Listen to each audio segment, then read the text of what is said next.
inculcating in Indians a sense of global realities, because today we live in a global world, and it's better that we understand what is the situation outside. G20, we did a very good summit here.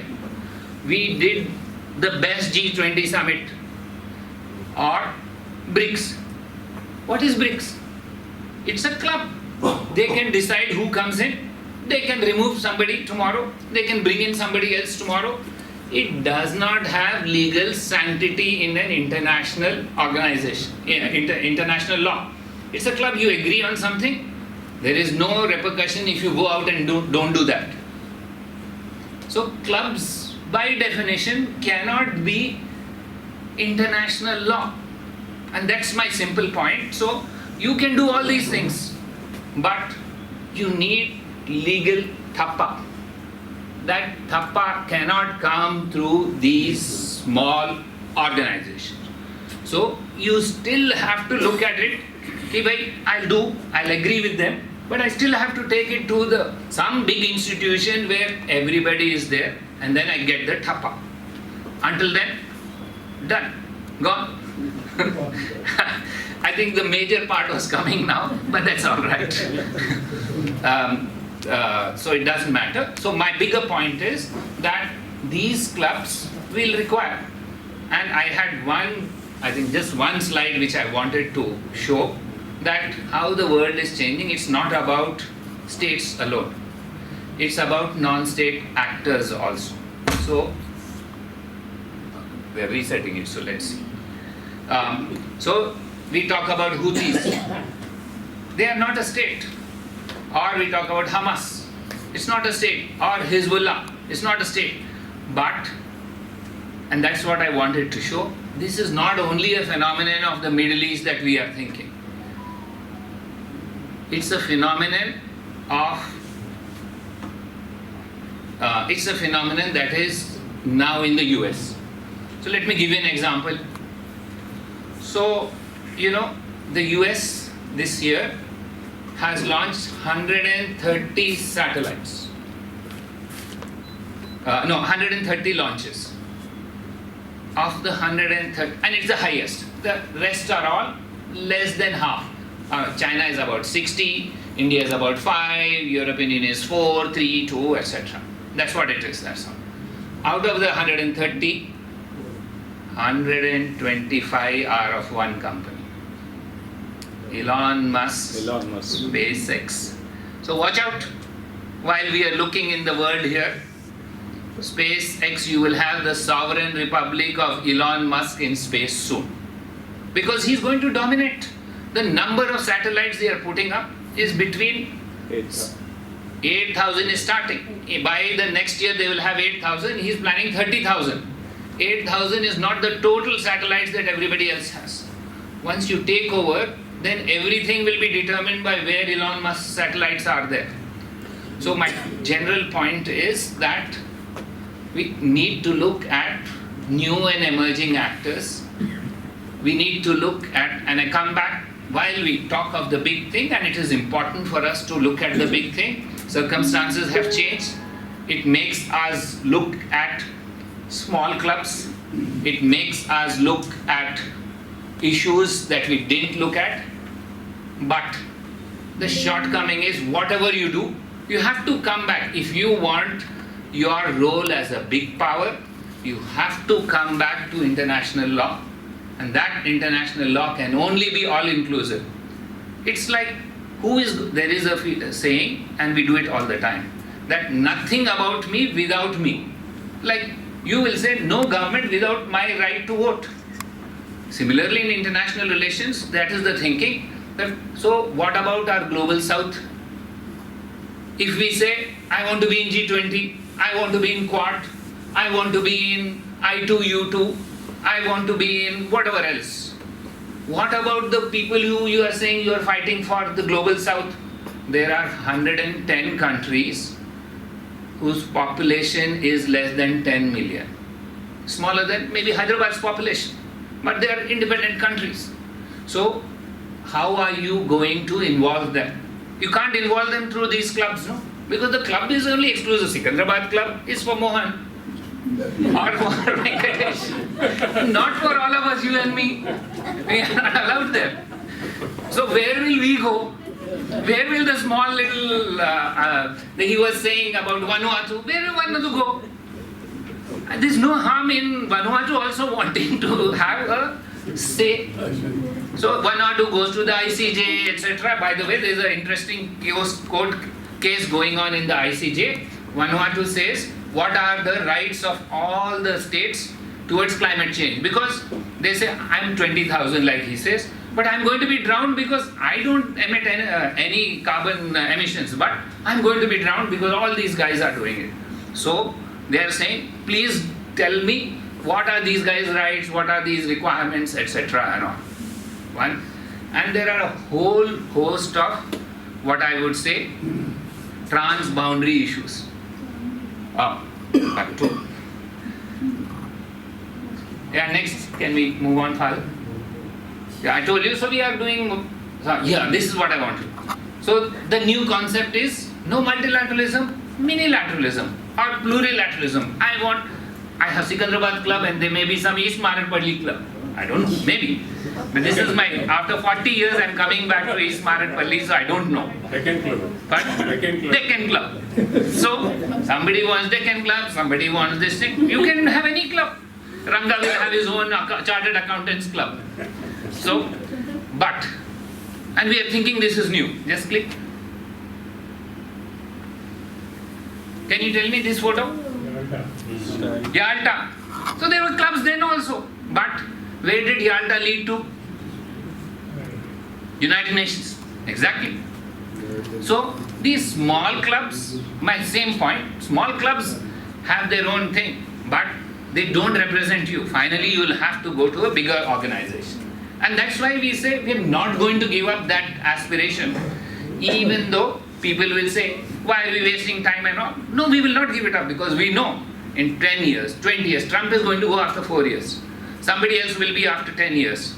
And the United Nations has suffered these things many, many times before. In 1957, I was just looking up, only one resolution was passed by the Security Council. Yet, it survived. This is 1957. After that, we want to be members all the time. Not only permanent, we are again contesting 27 or 28 for non-permanent. So, there is an allure to that, irrespective of whether they didn't work in the past, who brought them, like Mohan's thing, who brought them? All right, whoever brought them, I have to live with them. I have to work in that environment. I cannot create my own thing, no? Even if I create my own club, it's only a club again. Next. So, these are the new things which I call challenges of, click, one more. Challenges of modernity. This cannot be solved by small clubs. Because it affects everybody. Climate change. You think every Vanuatu is going to listen if G20 agrees? No.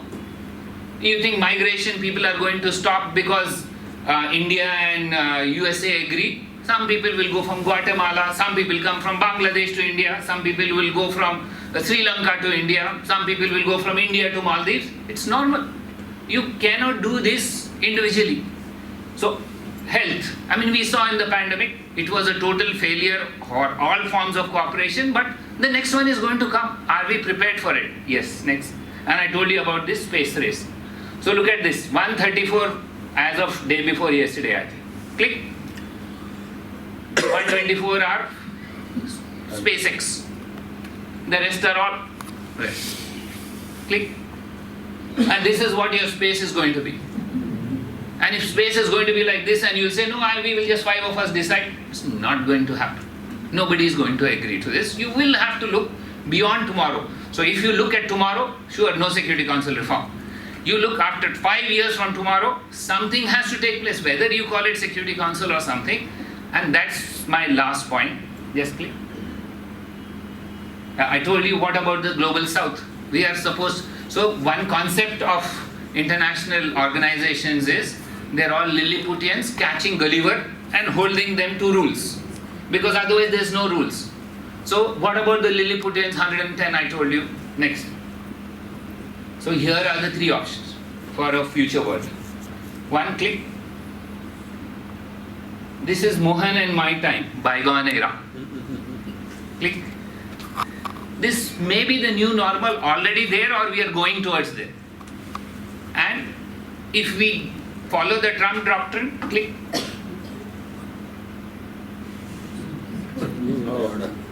So you do the choice, what do you want? Our goal is, okay Baba, we are somewhere between here and there, or maybe we are after that moving towards the other end. So what's the sagacity and wisdom demands? We try to pull back, rather than keep on saying, this is not good. Yes, it is not good, but that's a better alternative than what is there without. Because all international organizations are tools. And there are tools which are there only for the last 200 years. It's not in Kautilya's Arthashastra or in what is this, Thucydides' Peloponnesian, history of the Peloponnesian, 2000 years ago. No. They just started in 850. They will make mistakes. They will be incompetent sometimes. We need space to be given because the goals are laudatory. On that, that's the reason why we push for them. That's the reason why we know that they are not fully satisfactory, yet we aspire for that. So thank you very much for being patient and listening. India's contribution worldwide to the intellectual property right patents on artificial intelligence is 0.6%. India spends 0.6% of the GDP on research and development. India's defense budget is about $80 billion, roughly. Amazon's research and development budget is about $80 billion. Right? So how do we all add it up to us, to ourselves? India has never been as good as this in the past. So we should be thankful. We should celebrate the fact that we have achieved so much. We have come this far. Absolutely, there is no doubt about that. But it is wrong to think that we have arrived in the international system. We are, I said, a distant third.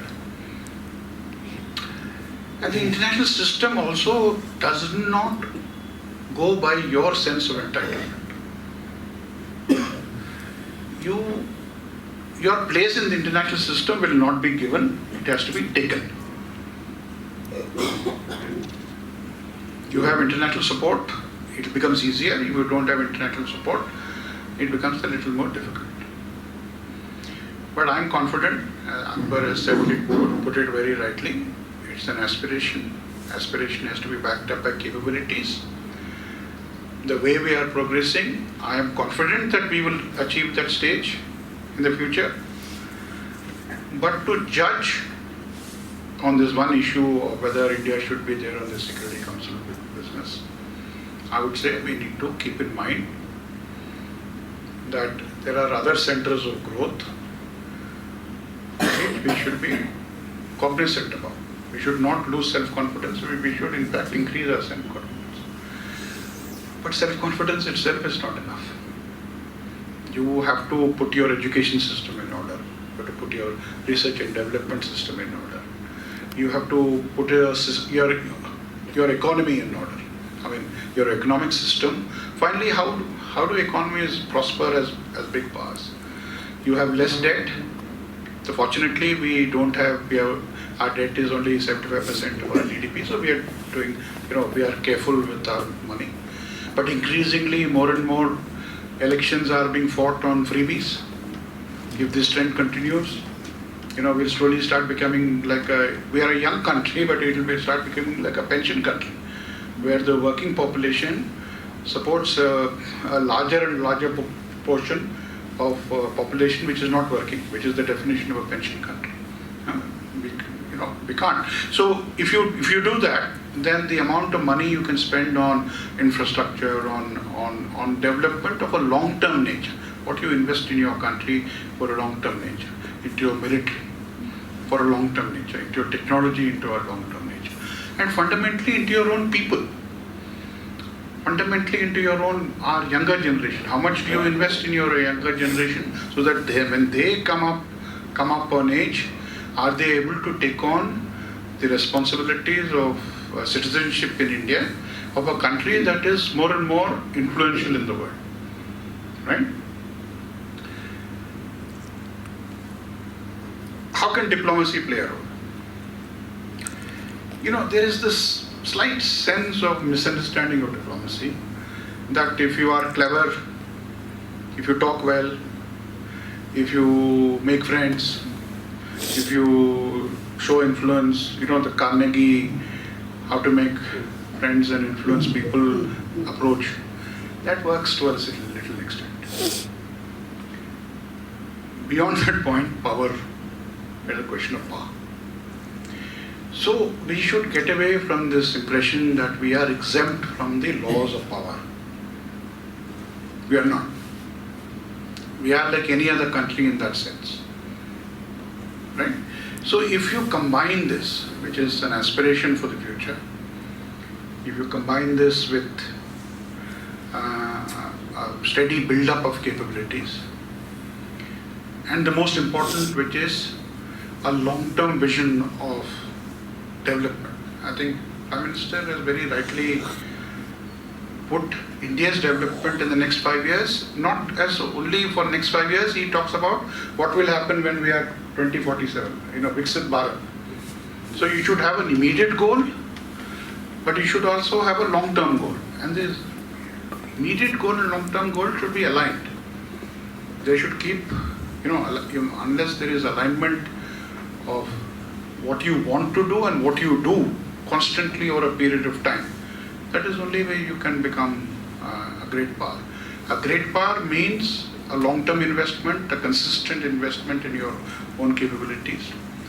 And, that is how countries have grown. United States grew that way. The Chinese grew that way.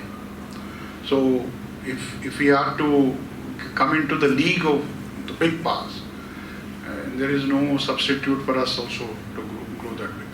Having said this, this is only a sort of a cautionary note. But having said this, I am actually confident that we will be able to do it, provided we have this combination of both a short-term perspective, but also the long-term goals. And that requires not just the contribution of the government, but of the people, of society, of technologists, of a young generation, it's a question of grand strategy, not just strategy, but grand strategy. I think that will stop. Thank you. Insightful, India-centric perspective of the whole thing. I think he's pointed out the strengths and weaknesses, and while we pat on our back for some of the developments, in a comparative world, they might not be very big. And on a personal note, I just wanted to tell you on this, how we are in a connected and a comparative world. I had a chance to interact with Abid Hussain, one of the top Indian, IAS officers, ambassador. He narrated in one of the diplomatic meetings over cocktail and dinner in US. There was this diplomat whom he met, and then a colleague came. So this diplomat said, "You have a beautiful wife." That gentleman said, "No, compared to whom?" So in a new order, perhaps if you have a handsome husband, compared to whom? So it's a comparative world. So whatever development we have, needs to be compared to certain yardsticks. Like as a journalist, we used to have this competition with Economic Times. We wanted to become number one. So when we realized, after 10, 15 years, we came second. But the second was, first was here, second was here. So we never caught up. So there are a lot of these inequities and, comparing in perspective, about India's aspirations and goals. Thank you very much.